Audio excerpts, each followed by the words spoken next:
Hello ছোট ছোট বন্ধুরা, তোমরা সবাই কেমন আছো? আশা করি সবাই ভালো আছো। এরকম মজার মজার ভিডিও দেখার জন্য আমাদের সঙ্গে থেকো এবং চ্যালেঞ্জ ও সাবস্ক্রাইব করে দিও এবং একটা লাইক শেয়ার করে দিও।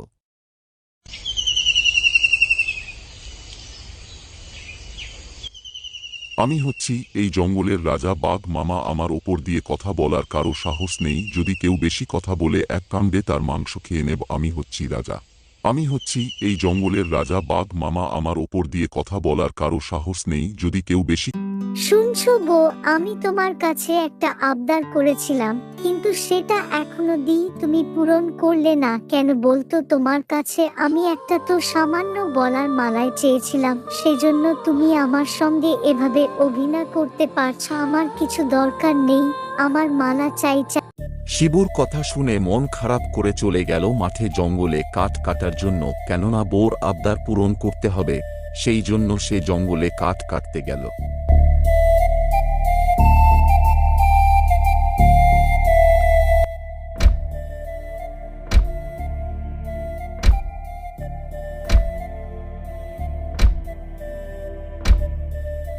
সে জঙ্গলের কাঠ কাটা শেষ করে বাড়ির দিকে রওনা দিল। কেন সে অনেক ক্লান্ত এবং ক্ষুধার্ত। সে মাথায় করে কাঠ নিয়ে বাড়ির দিকে এক পা করে হেঁটে যেতেছিল। তারপরে কি হলো নিজের চোখেই ঘটনাটা দেখো।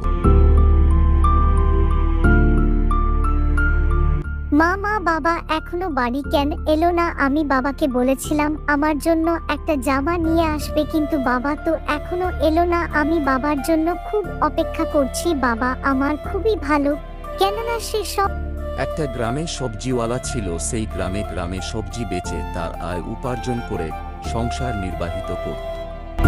কেননা সে তো গরিব ছিল, যে কারণে সে সবজি বেচে তার সংসারকে চালাতো। জানিস রে রাজা, এই জীবন আর ভালো লাগছে না। কেননা ইনকাম প্রতি করা যাচ্ছে না, আমার পকেটে টাকা পয়সা নেই। এ কারণে ভালো লাগছে না। কিছু একটা না থাকলে বাজারে যেতেও ইচ্ছে হচ্ছে না। তাই বলে সেখান থেকে বাড়ির দিকে